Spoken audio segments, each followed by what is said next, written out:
5절, 6절, 7절, 8절 함께 천천히 본문을 읽어보도록 하겠습니다. 시작. 이와 같이 우리 많은 사람이 그리스도 안에서 한 몸이 되어 서로 지체가 되었느니라. 우리에게 주신 은혜대로 받은 은사가 각각 다르니 꼭 예언이면 믿음의 훈련, 꼭 섬기는 일이면 섬기는 일로, 꼭 가르치는 자면 가르치는 일로, 꼭 권위하는 자면 권위하는 일로, 분양하는 자는 성실함으로, 다스리는 자는 지혜함으로, 긍휼을 베푸는 자는 즐거움으로 할 것입니다. 은사에 대해서 말하고 있습니다. 여러분에게 복사해드린 은사 확인 검사서를 하나씩 드렸는데 그건 참고하셔서 다음 달 오실 때까지 기도하는 중에 한번 체크해 보시길 바랍니다. 그건 후에 잠시 언급을 해드리고요.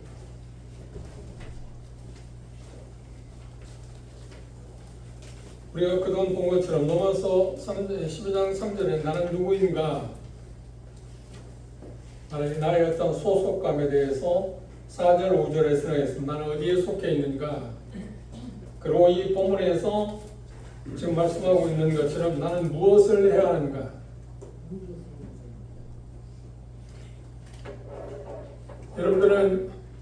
여러분들을 향한 하나님의 어떤 놀라운 목적을 알고 계시는가요?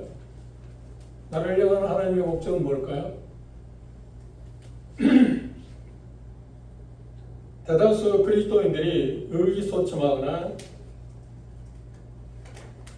또 침체의 늪에 빠지는 이유들 가운데 여러 가지 있는데 그 중에 하나가 어떤 거냐면 삶의 목적의식을 잃어버렸기 때문입니다. 내가 왜 사는가?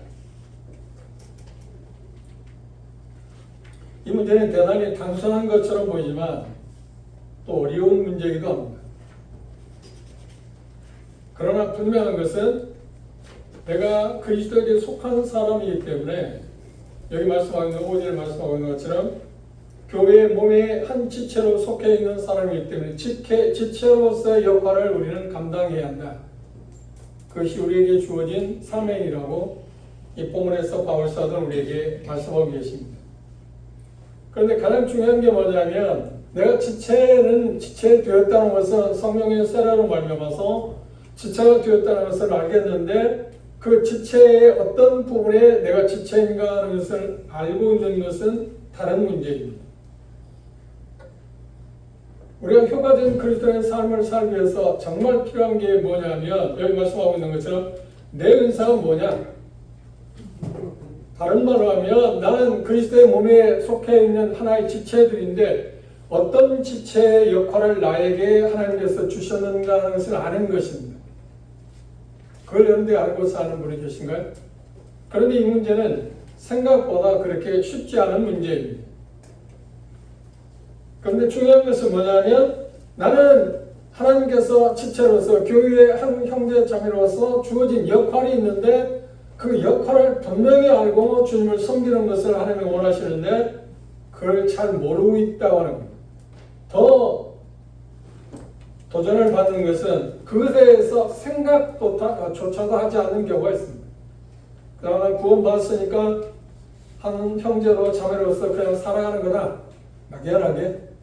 그런데 그걸 말하고 있지는 않습니다. 분명히 내가 어떤 역할을 감당해야 하는 것에 대해서 우리는 분명히 알아야 할 필요성이 있습니다.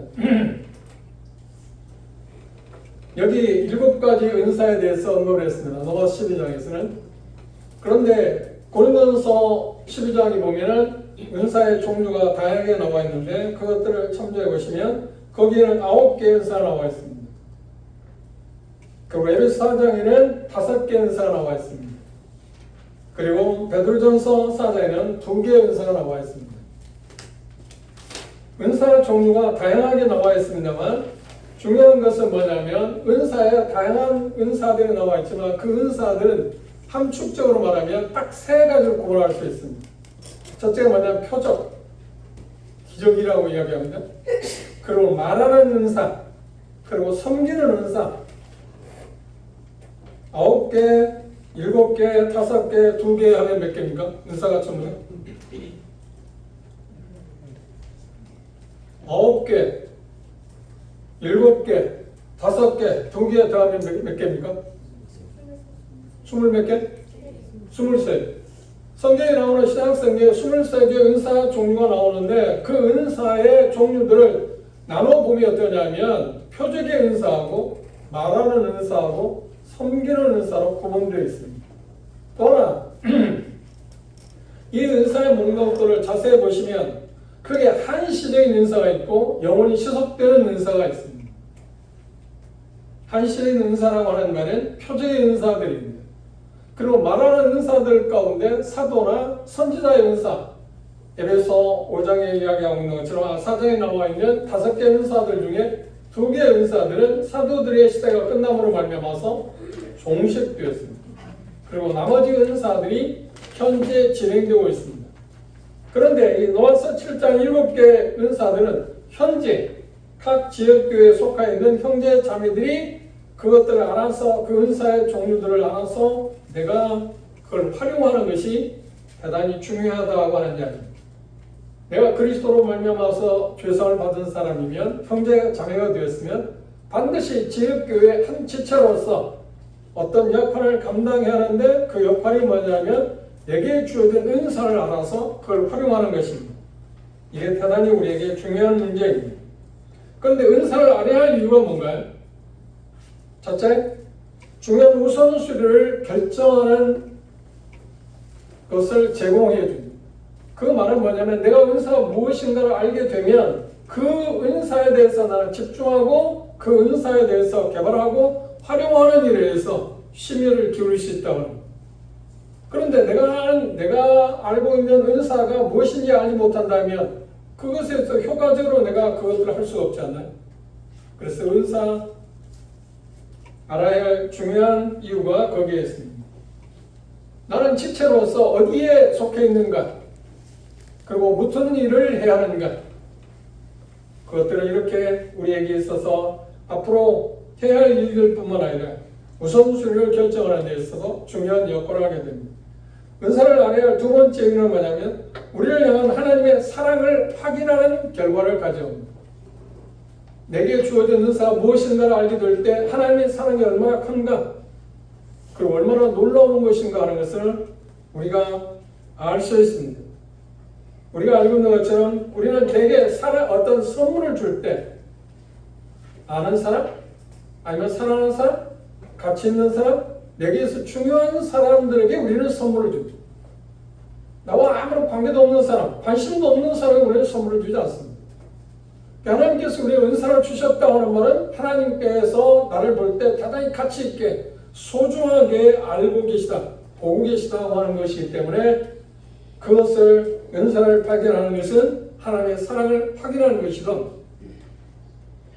우리가 은사를 알아야 할 세 번째 의미는 뭐냐면 영적 은사에 대해서 올바르게 이해하게 될 때 우리는 교회의 한 지체들로서 형제 자매로서 역할을 충분히 감당할 수 있기 때문입니다.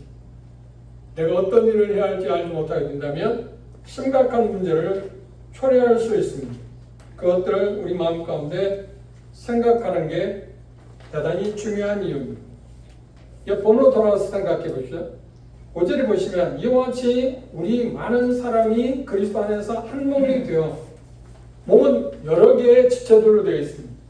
눈도 있고 코도 있고 입도 있고 귀도 있고, 그리고 손발이 있습니다. 손가락이 하는 역할이 다른데 발이 하는 역할이 다릅니다. 그리고 우리가 보이지 않는 심장, 그 내부에 있는 장기들이 하는 일이 각각 다릅니다. 그것들이 각각 자기들의 주어진 기능대로 잘 활발하게 움직임으로 만들어서 어떤 거냐? 우리는 어떤 일들을 성취할 수 있습니다. 그래, 남산교회가 더 효율적인 교회가 되기 위해서는 우리에게 정말 필요한 게 뭐냐면 내게 주어진 은사를 정확히 아는 것입니다. 여러분이 구원받고 나서 자매님들은 그렇지 않을 경우가 있을지 모르지만 형제님들은 자라다 보면 내 은사가 무엇인가에 대해서 관심을 갖게 되었을 겁니다. 그런데 그 은사를 구별하는 일에서 분별하는 일은 생각보다 쉽지 않았을 겁니다. 내 은사가 뭘까? 물론 여러분 가운데 이미 여러분의 은사가 무엇인가를 알고 그 은사에 따라서 주님을 섬기는 분들이 계십니다. 그러나 많은 분들이 내게 주어진 은사가 도대체 무엇인가를 알지 못하고 있고 막연하게 그냥 살아가는 것. 그래서 교회는 효과적인 그런 삶을 살아낼 수가 없습니다. 그래 몸이 하나인 것처럼 그 몸에는 말할 수 없는 많은 종류의 지체들이 있습니다.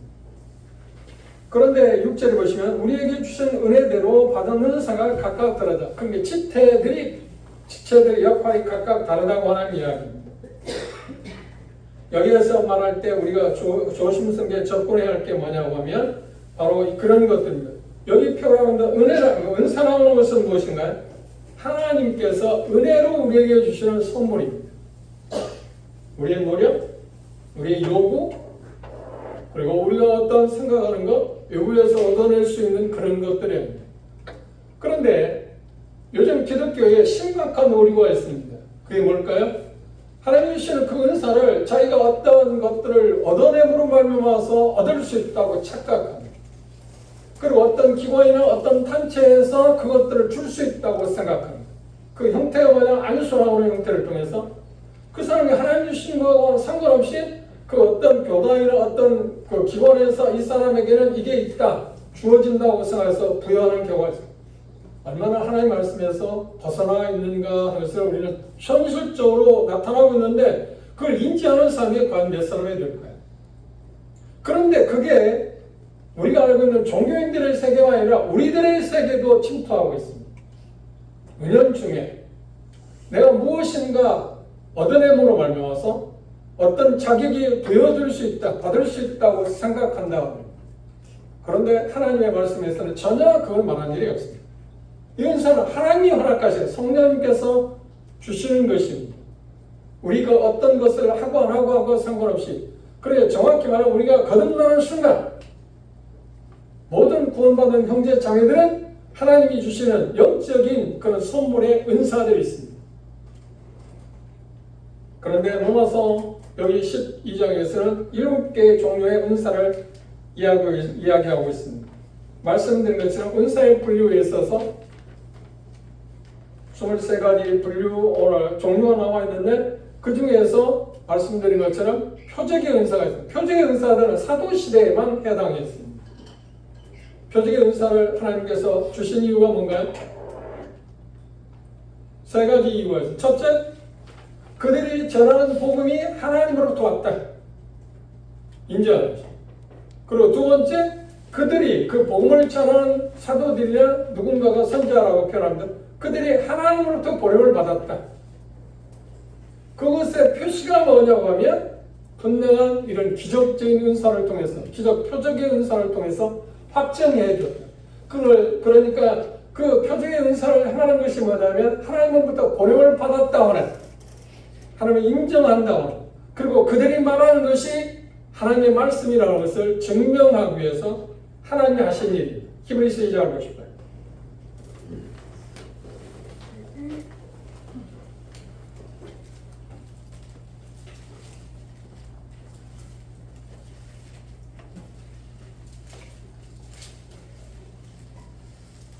그래서 2장 3절입니다. 우리가 이같이 큰 구원을 등한히 여기면 어찌 피하리요.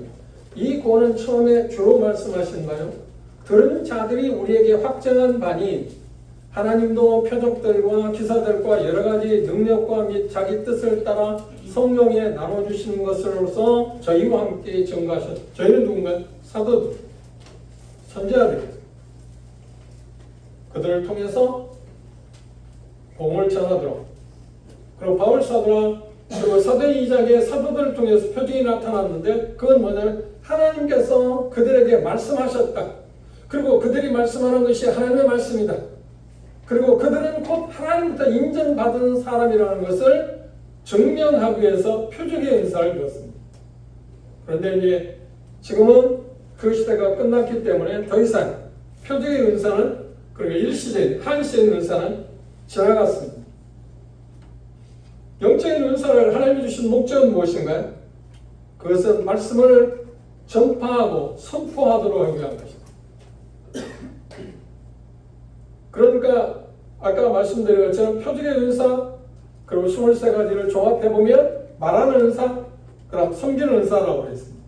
그러면 말하는 은사를 갖고 있는 사람들이 섬기는 은사를 받은 사람들을 통해서 섬김을 통해서 뭐라는가? 그걸 효과적으로, 효율적으로 메시지를 전할 수 있게 된다고 하는 말입니다. 그게 실제적인 게 사도행전 6장에 사도들이 공개하는 일을 처음에 시작했습니다. 그런데 히브리파 과부들하고 헬라파 과부들하고 분쟁이 일어났습니다. 그때 7명의 집사를 선출해서 그들로 하여금 그 일들, 그러니까 섬기는 일들을 하게 함으로 말미암아 사도들은 무슨 일을 했냐? 기도와 말씀 전하는 일을 전무하였습니다. 그러니까 섬기는 사람들이 있음으로 말미암아서 말씀을 전파하는 일에서 효과적으로 할 수 있도록 하나님께서 은사를 주셨다고 하고 있습니다. 그렇게 표현하고 있습니다. 그런데 그 다음 말씀을 보시면 은사의 종류들이 나와 있습니다. 그런데 은사는 다 다르다. 각각 다르다고 했습니다. 우리는 일반적으로 한 사람에게 한 가지 은사를 주셨다고 그렇게 생각할 수 있습니다. 물론 사도 바울은 2가지 이상의 그거는 가르치는 일도 복음 전하는 일도 했습니다. 그럼 초기였기 때문에 아마 초기 교회 시대였기 때문에 그게 가능했을지는 모릅니다. 그런데 지금은 하나님께서 한 사람에게 한 가지 은사를 주셔서 효과적으로 하나님을 섬길 수 있도록 하고 계시다.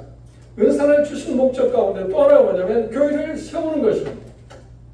그리고 성도들을 양육시키는 것입니다. 그리고 성도들을 구비시키는 것입니다. 구비시킨다고 하는 말이 무슨 말이냐면 각각 자기들이 지체로서 역할을 감당해 가도록 돕는 역할을 하는 것입니다. 이것들이 은사를 주신, 다양한 은사를 주신 목적 가운데 하나이기도 합니다. 그러면 여기 말씀하고 있는 은사의 내용들을 우리가 하나씩 살펴보도록 하겠습니다.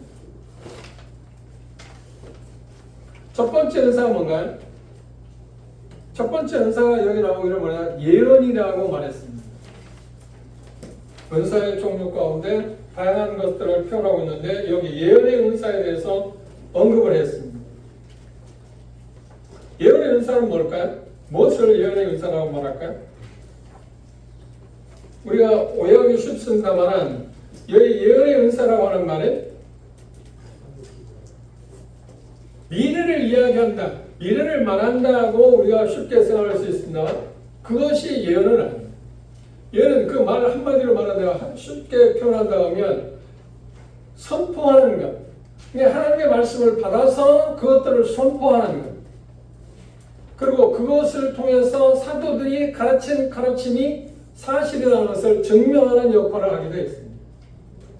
예언한 자에게서 필수적인 게 뭐냐면 하나님께서 분명하게 그 사람에게 말씀해 주셨다는 것을 알고 하나님으로부터 주신 말씀을 선포하는 역할을 하는 거예요. 그럼 오늘로 말한다면 여기 로마서에서 이야기하고 있는 예언은 고린도전서에서 이야기하고 있는 예언과 14장에 나오고 있는 예언과 좀 다른 의미가 있습니다. 로마서 12장에 나오는 예언은 지금으로 말한다면 하나님의 말씀을 정확히 구분해서 분별해서 그것들을 가르치는 역할을 하는 것을 예언이라고 그렇게 말할 수 있을 것입니다.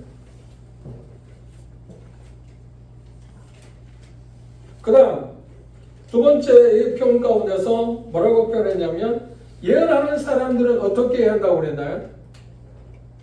예언이면 믿음의 분수대로, 이 믿음의 분수대로 하는 것은 앞에서 이미 이야기한 것처럼 주님께서 주신 은혜대로 각 사람에게 주신 분량대로 분수를 지나지 않게 이야기한다고 이야기하고 있습니다. 그래서 정확히 말한다면 하나님이 주신 것을 정확히 알아서 그것을 벗어나지 않는 범위에서 이야기한다. 그래서 이 표현 가운데는 뭐라고 하냐면 믿음의 분수대라고 표현했습니다. 하나님이 주시는 범위 내에서만 이야기하는 것, 그 선을 넘지 아니하는 것. 그런데 예언자들에게 중요한 것이 뭐냐면 하나님의 말씀을 정확히 아는 게 필요합니다. 그렇죠? 그런데 그걸 누가 주신다고요? 성령님께서 주셨기 때문에 그분들에게, 예언의 은사를 받은 분들에게만 특별한 그 능력이 있습니다. 그래서 이건 고유의 하나님이 주신, 성령이 주신 은혜이고 선물이기 때문에 다른 사람이 흉내낼 수도 없고 침범할 수도 없습니다. 그래서 말씀드린 것처럼 오늘 교회에서는 어떤가요? 사람들이 어떤 것을 통해서 어떤 교육이나 어떤 외부적인 그 어떤 걸 통해서 이런 것을 얻어낼 수 있다고 생각하고 있고 그게 만연하고 있습니다. 얼마나 하나님의 말씀에서 벗어나는가 하는 것을 우리는 다시 한번 생각해 봐야 합니다. 그 다음 두 번째 무엇인가요? 두 번째 7절에 보시면 혹 섬기는 일이면 섬기는 일. 이 섬긴다고 하는 말의 의미는 돕는다고 하는 말하고 같은 의미를 갖고 있습니다. 섬긴다, 돕는다. 그러니까 이 말은 하나님의 말씀을 전하고 말하는 것과 다른 은사들입니다. 그러니까 섬김의 은사는 다양한. 그러니까 여기 표현 가운데도 조금 구분은 되어 있습니다만 대다수의 형제 자매님들은 이 섬김의 은사를 갖고 있습니다.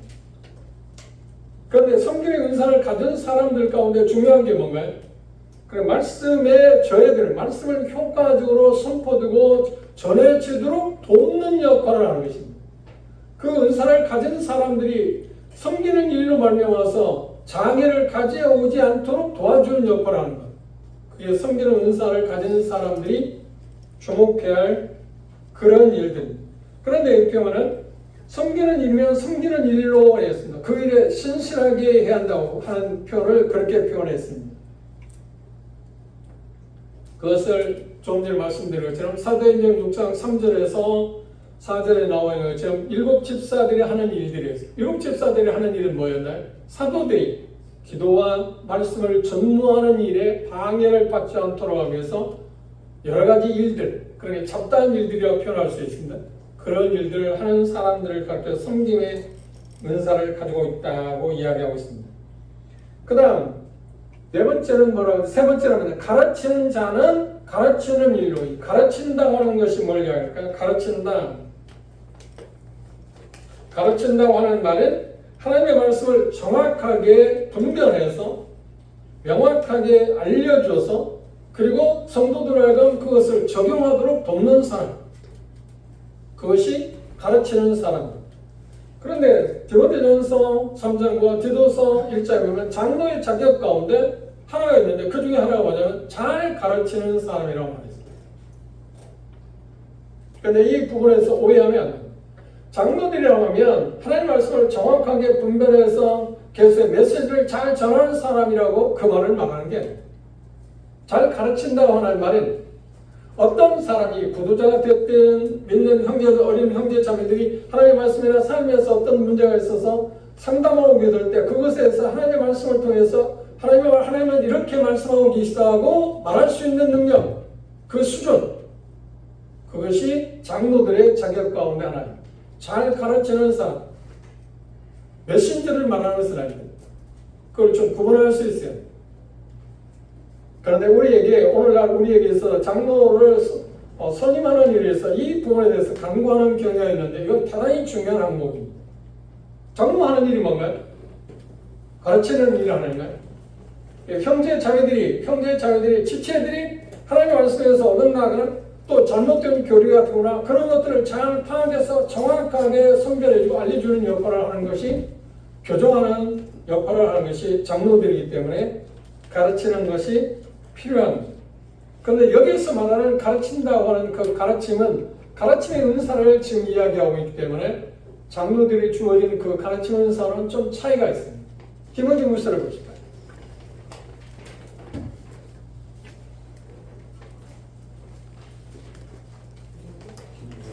디모데후서 2장 15절.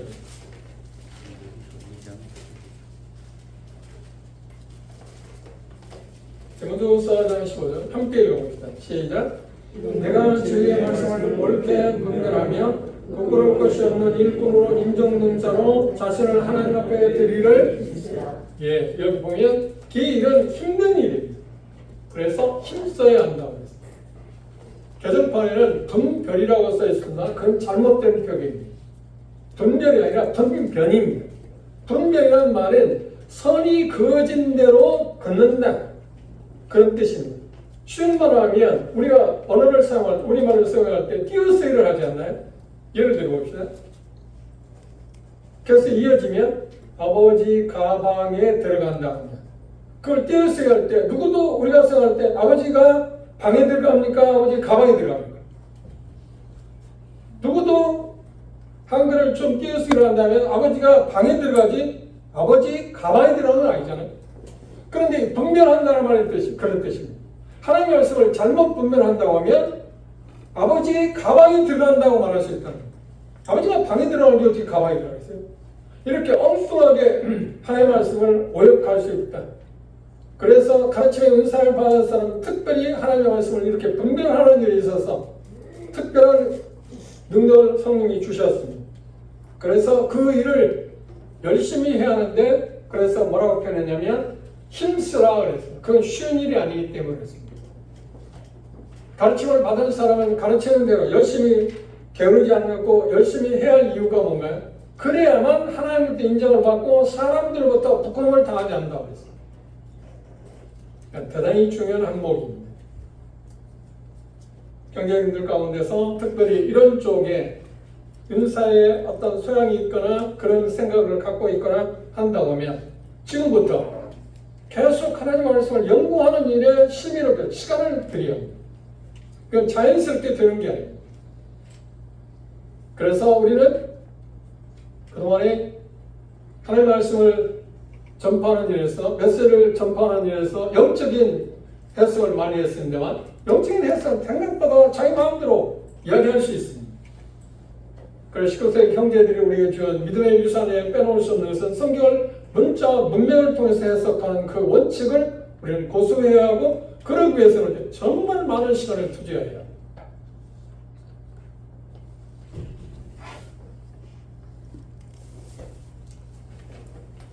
요한복음 24장에 보면 예수님께서 엠마오로 가는 두 제자에게 성경, 그냥 구약 성경을 통해서 뭘 하셨나요? 요한복음 23장으로 들어가고 24장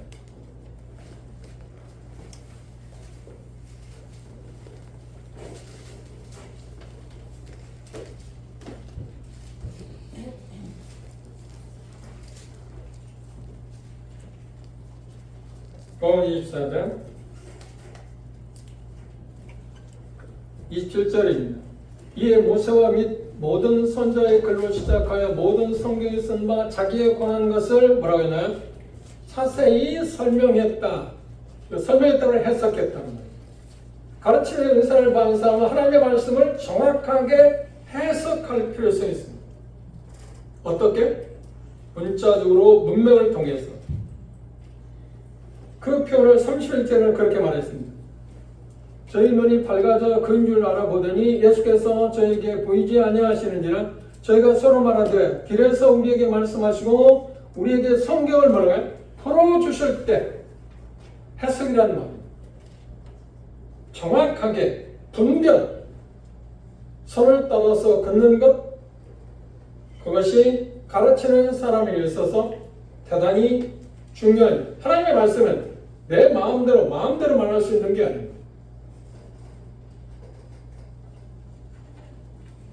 세 번째, 네 번째입니다. 혹 권유하는 자는 권유하는 일로 권면, 위로하는 표를 같이 씁니다. 그 말은 뭐냐면 누군가를 자기 옆에 두다. 문자적인 뜻은 그렇습니다. 권유한다, 위로한다 하는 뜻은 뭐냐면 누군가를 자기 옆에 두다. 그래서 요한복음 16장 보혜사라는 말이 거기에서 나왔습니다. 동료 그리스도인들 옆에서 다른 형제자매들 옆에서 그들이 당하고 있는 여러 가지 어려운 상황들이나 그런 형편들을 보고 경건한 목표로 향하도록 돕는 역할을 하는 것 그것을 권면이라고 합니다. 돕기도 하고 격려도 합니다. 특별히 사도행전의 권위자 생각하면 누가 떠오르는가요? 바나바를 여러분 생각하실 겁니다. 항상 형제 자매들 곁에서 그들의 상황을 정확히 파악하고 그래서 곁에서 그들을 돕고 격려하고 훈계하고 어떤 경우에 나무라기도 하고 여러 가지 그 죄에서 빠지지 않도록 그리고 유혹에 넘어갔을 때 그런 형제자매들을 이렇게 세워주고 그리고 마음의 상처를 받는 사람들을 위로해주고 그리고 힘이 약해서 넘어졌을 때 그들에게 힘을 더해주는 것 그것들을 여기 권면이라고 하는 표현을 썼습니다. 그 일을 하는 사람들 입장에서 어떻게 해야 한다고요? 그렇죠. 고려하는 일을 지속적으로 그 반복적인 말은 뭐냐면 그 일에 대해서 더 열성을 내라 표현하고 있습니다. 다섯 번째, 구제하는 자는 성실함으로 했습니다. 구제에 대해서 나와 있습니다. 구제라는 것은 뭐냐면 자신의 것을 나눈다, 자신을 나눈다고는 의미를 갖고 있습니다. 그리고 구제의 뜻은 주다, 나누다라는 의미를 갖고 있습니다. 주변에 있는 사람의 필요를 알고 그 필요를 충족시켜주는 것, 그걸 구제라고 합니다. 그런데 그 일을 하기 위해서는 중요한 게 뭔가요? 희생이 필요합니다. 자기 것을 나누는 것, 자기를 나누는 것은 희생하지 않고서는 가능하지 않잖아요. 그런데 여러분이 아는 것처럼 여러분 스스로도 그런 구제 은사가 있는 분들은 아시겠지만 자기 것을 나누는 일에 있어서 조금도 아까워하지 않습니다. 그런데 구제 은사를 갖고 있지 않은 형제 자매들의 삶을 보면 그 자기 것을 나누는 일에 있어서 아까워하는 마음도 있고 개선을 합니다. 그런데 구제 은사를 가진 사람은 어떤가요? 개선하지 않습니다. 그냥 무조건 나누죠. 대단히 희생적인 마음을 갖는다고 하는데 그 중요한 부분은 은사 측정의 상황을 여러분들이 접해보면 의미를 좀 이해할 수 있을 건데 잠시 좀 생각해 볼 수 있을지 모르겠습니다. 그러니까 이 구제하는 사람은 후함이라는 게 따라요. 후하다. 아낌없이 베푸는 것. 왜 그런가요? 사랑하기 때문에. 그런데 마태복음에 보면 당대 종교 지도자들은 구제하기는 했는데 그것에 대해서 예수님이 정죄한 일이 있어요. 왜? 나팔을 불었기 때문에. 정말 사랑으로 그렇게 하지 않았다. 내가 이렇게 하고 있다. 과시욕. 그것으로 구제를 했기 때문에 예수님께서는 그들을 정죄했습니다. 그래서 뭐라고 표현했나요? 옳은 소리 하는 것은 왼손이 모르게 하는. 그렇죠? 그게 구제하는 사람의 특성으로 표현하고 있습니다. 물론 사람이기 때문에 내가 다른 사람에게 어떤 것을 베풀었는데 그가 어떤 좋은 반응을 보이지 않을 때 괜히 내가 구제하지 않았는가? 도움가 하지 않았는가? 할 수 있는 생각이 있을 때도 있지만 그럼에도 불구하고 하나님이 내게 주신 은사가 구제일 경우에 그걸 베푸는 것을 아끼지 아니하고 포함으로 접근할 수 있다고 하는 것을 여기 표현 가운데 이야기합니다. 그런데 구제하는 자는 말은 성실함으로 해야 합니다. 왜 성실함으로 표현했을까요? 좀 전에 말한 것처럼 아끼는 마음을 극복한다는 말. 그걸 넘어서야 한다. 하는 쪽을 그렇게 표현했습니다. 그 다음 여섯 번째, 다스리는 자는 부지런하노니 다스린다고 하는 말은 리더십이라고 표현할 수 있습니다. 이끈다. 그런데 이끌기는 이끄는데 어떻게 한다고요? 앞에서 이끈다. 뒤에서 모는 게 아니라 목자의 특성이 뭔가요? 양들을 이끌 때 뒤에서 막대기를 가지고 계속 뒤에서 모는 건 아니고 앞에서 가면서 양들을 이끌지 않나요? 그리고 다스린다고 하는 말은 해주행제 해본 사람은 나오면 잘 알겠지만 일반적으로 우리가 아는 것처럼 배를 움직이는 게 뭔가요? 키라고 하는가요? 여기 다스린다는 말은 그런 뜻입니다. 다른 형제 자매들의 삶을 이끌어주는 것, 아름다운 방향으로 가도록 방향을 제시해주는 것. 지배욕을 말하는 것은 아닙니다. 인도하는 것, 영적으로 일상적인 어떤 의사결정이나 어떤 상황이 부딪혔을 때, 닥쳐올 때 그것에 대해서 효과적으로 잘 가도록 이끌어주는 것들, 그리고 어떤 면에서 통제하는 기능도 있습니다. 조종하는 기능도 있습니다. 그걸 하기 위해서는 지혜가 필요합니다. 경험이 필요합니다. 그렇죠? 그래서 장로들이 할 수 있는 일들이 그것 때문에 연장자라는 말을 썼습니다. 선한 것을 통해서 자기들의 삶을 통해서 본을 보임으로 말미암아서 인도하는 것, 본을 통해서 사람들을 지도하는 것, 이끌어가는 것, 그것이 대단히 중요한 이야기입니다. 그 다음 은사가 나와 있는데 뭐라고 하냐면 이렇게 표현했습니다. 이제 마지막 7번째로 긍휼을 베푸는 자는 즐거움으로 할 것이라 그랬습니다. 긍휼은 무엇인가요? 긍휼은 공감, 동정, 함께한다. 슬픔, 고난, 다른 형제 자매들 사람들이 그런 일을 당할 때 민감한, 정서적으로 대단히 공감하는 마음이 강하다. 우리는 일반적으로 어떤 형제자매들이 이웃이 어려움을 당할 때 불쌍히는 마음이 있습니다.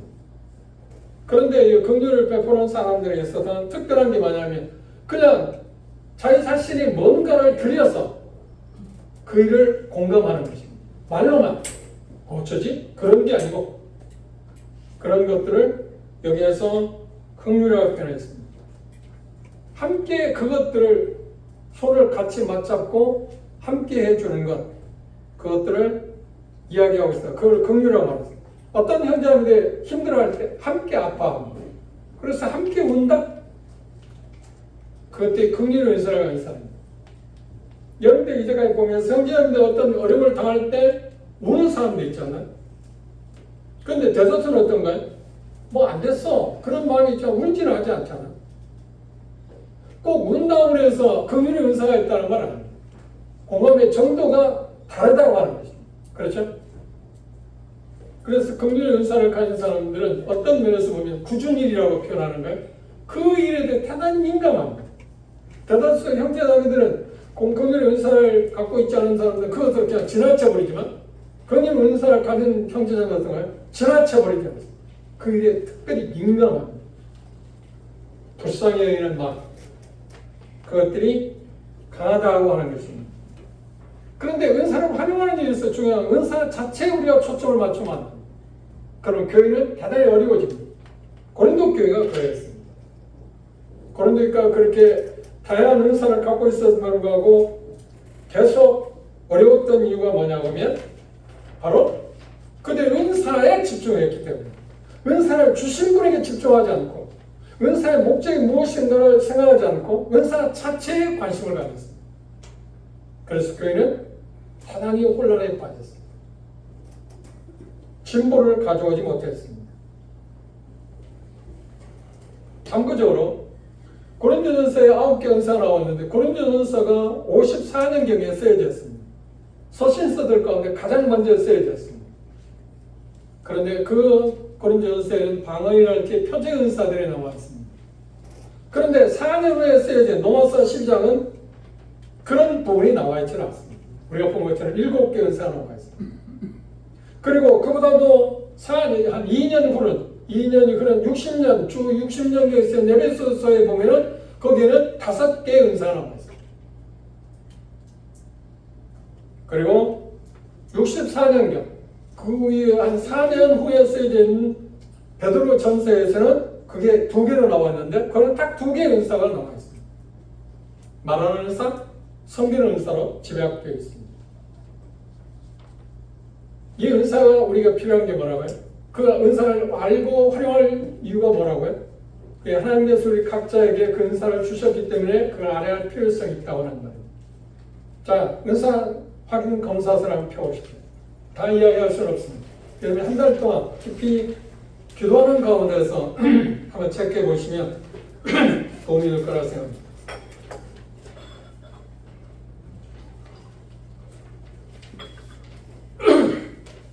이 은사 확인 검사서는 오래전에 언젠가 정확히 잘 모르겠습니다만 제 80년대에서 94년까지 CBF 대학생 선교를 할 때 그때 대학생 형제자매들에게 이걸 은사를 측정해 본 일이 있습니다. 그런데 심도 있게 수양의 기간단을 심도 기도하는 가운데 측정해 보니까 많은 분들이 자기 은사가 자기가 이렇게 생각하고 있다고 하는 것이 맞다, 거의 다 맞다고 하는 이야기가 되었습니다. 그런데 분명한 것은 이걸 여러분들이 정말 기도하는 중에 내 은사가 무엇인가 알고 싶어서 정말 하나님의 뜻을 묻고 접근해 보면 이걸 측정할 때 조금 가까이 갈 수는 있습니다. 그러나 이게 정확한 진단서는 아닙니다. 다시 말씀드립니다. 정확한 진단서는 아닙니다. 도움을 받을 수 있는 거라고 하는 것을 생각할 수 있습니다. 우리가 좀 전에 이야기한 것처럼 로마 12장 3절에서 나온 것처럼 7개의 은사를 보았습니다. 예언, 섬김, 가르침, 권위, 구제, 다스림, 긍휼. 그렇죠? 은사 발견 확인 방법은 어떤 거라고 하는데 성숙해야 한다. 성숙하다는 말은 잘하다 보면 그 말은 뭐냐면 우리가 못해도 태어나는 순간 내가 뭘 잘하는지 알 수 있나요? 아니죠. 되게 그래서 지혜로운 부모들은 자녀가 잘하면서 어떤가요? 자기 자녀들이 뭘 잘할 수 있는 걸 알아서 그 자녀 애들이 잘하고 할 수 있다고 생각. 내가 이걸 해보고 싶다고 할 때 그걸 존중해서 하게 하잖아요. 그게 지혜로운 부모들입니다. 그런데 우리나라 부모들 어떤가요? 아니 아버지 어머니가 자기 생각하는 대로 너는 이걸 해야 해. 그쪽으로 가기 때문에 갈등이 있습니다. 그래서 하나님께서 그걸 재능이라고 표현하잖아요. 그 재능을 발휘하지 못하게 하는 경향이 있습니다. 그 교육에 심각한 문제가 있잖아요. 은사는 마찬가지입니다. 그리스도 안에서 우리가 잘하다 보면 내가 잘할 수 있는 게 이거다 하는 것을 알 수 있기 때문에 성숙할 필요성이 있습니다. 그리고 어떻게 된가요? 실질적으로 해보고 제가 언제가 말씀드렸습니다. 내가 이걸 해보고 싶다. 내가 이걸 사랑해. 그럼 그걸 실질적으로 해보세요. 그걸 봉사한다는 말이 있는데 그리고 또 하나는 뭐냐면 영적으로 성숙함. 그러니까 교회 각 지역교회 장로들에게 형제님 보기에 제가 어떤 쪽에 주님의 섬기는 걸 원하십니까? 하고 상담하는 것도 필요해요. 왜냐하면 나를 잘 알기 때문에 그렇습니다. 이게 은사를 발견하는 일에서 효과적인 방법 가운데 하나입니다. 빼놓을 수 없는 것이 뭔가요? 그렇죠. 기도한다. 기도한다는 것은 뭔가요? 하나님께 묻는 것이죠. 왜? 하나님 주시는 일이기 때문에. 그리고 그것들에 대해서 우리가 서로 교제하는 거죠. 그래서 이 은사 확인 검사를 갖고 여러분들이 스스로 측정을 하겠지만 함께 어우러져서 함께 의논하면서 교제하면서 측정해봐도 도움이 될 것입니다. 확인 검사. 확인 검사 1번이 나와 있습니다. 여기에서 조금에 그래서 지금 항목 가운데 1번, 2번, 3번, 4번, 5번, 7번이 나와 있잖아요. 그런데 힌트를 드리면 여기 내용 가운데 한번 보시죠. 다음 사항을 보고 자신이 하고 싶은 말과 태도를 적어보십시오. 이 장면은 무엇인가요? 음식점에 가서 음식을 먹고 있는데 웨이터가 그거 어떻게 했나요? 엎질렀습니다. 서빙하는 사람이 엎질렀습니다. 이 모습을 보고 첫 번째 사람은 화를 내면서 왜 조심성이 없어? 이렇게 표현할 수 있습니다. 그런데 이게 전부는 아닙니다. 지금 하나의 어떤 가상적인 이야기입니다. 그런가 하면 어떤 사람 옷을 털어주면서 아가씨 어디 아픈 게 없어? 어디 안 다쳤어? 그리고 세 번째로 의자를 똑바로 놨으면 괜찮을 텐데 그러니까 그 서빙한 여자가 실수한 문제에 대해서 구체적으로 지금 이야기하고 있습니다. 네 번째로 뭐라고요? 괜찮아 앞으로 조심하면 되지 뭐. 그 다섯 번째는 뭔가요? 돈을 주면서 접시 하나를 새로 사주는 것. 그렇죠? 접시를 깼으니까. 여섯 번째는 깨진 접시를 주워 담으면서 걸레로 닦아주는 일이라고 있습니다. 그 다음에 여섯 번째는 마음 아파하면서 저렇잖아. 그러면 잡으십시오. 일곱 번째 모습에서 우리는 앞에서 말한 7개 은사를 나왔는데 어디에 해당한 사람입니까? 마음 아파하면서 저렇잖아. 그 표는 지금 가상적인 이야기입니다. 그건 뭘 이야기냐면 앞에서 긍휼의 은사를 가진 사람의 마음의 태도가 그렇다고 합니다. 그렇죠? 그래서 여기 보면 7개 항목이 나와 있습니다. 7개 항목 가운데서 점수를 내보시죠. 그래서 여기 평가를 했습니다. 그 점수를 내본 다음에 그 7개 항목 가운데 점수가 가장 많이 나오는 것이 어디 나오라고요? 여러분의 은사일 수 있다는 거예요. 좀 이해하셨나요? 그것들을 그렇게 측정해요. 더 구체적인 것들을 서로 이야기해 보면서 접근해 볼 수 있기를 바랍니다. 다시 말씀드립니다. 이게 정답은 아닙니다. 그런데 정말 기도하고 하나님께 도움을 요청하고 이걸 접근해 보면 정말 내 은사가 무엇인지를 알고자 하는 마음에서 접근해 보면 여러분의 은사를 측정해 볼 수 있는데 틀림없이 도움이 될 수 있는 항목입니다. 내 주변에 내가 가지고 있는 많은 자료들 가운데 더 구체적인 은사 항목 측정하는 것들이 있습니다. 그런데 그것들은 너무 항목도 많고 그리고 전체적인 면에서 그러니까 고린도전서나 에베소서나 로마서 그리고 여기 표현하고 있는 것처럼 베드로전서에 나와 있는 에베소에 나와 있는 은사 전체를 갖고 측정하는 많은 그런 질문지가 있는데 그것보다는 이 로마서 10장 오늘 우리가 공부한 것처럼 10장을 본문을 중심으로 해서 7개 은사를 측정할 수 있는 쉽게 좀 그래도 쉽게 당할 수 있는 측정지를 여러분 나눠드렸으니까 주님 앞에서 정말 기도하는 마음 오늘 메시지를 들은 것처럼 우리가 은사를 알아야 할 필요성이 뭐라고요? 그래야 주님 앞에서 효과적인 삶을 살 수 있습니다. 내가 지체니까 내가 어떤 지체 역할을 해야 하는지 분명히 알아야 하잖아. 내가 뭘 해야 하느냐? 그걸 모른다면 나는 효과적인 삶을 살 수 없잖아요. 교회의 한 지체들이 되었으니까. 그렇죠? 그래서 그 마음을 갖고 주님의 뜻을 구하면서 이걸 한번 측정해 보시길 바랍니다. 그러고 나서 다음 달에 주님이 허락하시면 이 부분에 대해서 우리가 좀 더 구체적으로 생각해 보도록 하겠습니다. 기도 마치겠습니다.